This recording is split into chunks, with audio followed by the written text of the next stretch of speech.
पाऊस येणार आहे. नको मी जातो आता. नको जातो. जाऊ का मी टाटा जातो की कामावर जाणार आहे मी. कामावर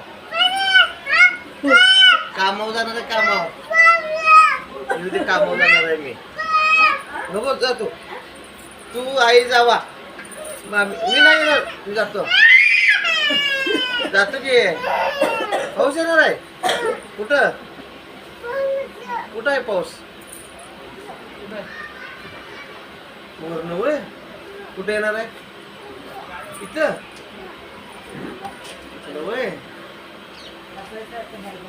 मटन देणार काय मला? केव्हा करायचं? पप्पाला सांगून आज करायचं. कसं करायचं?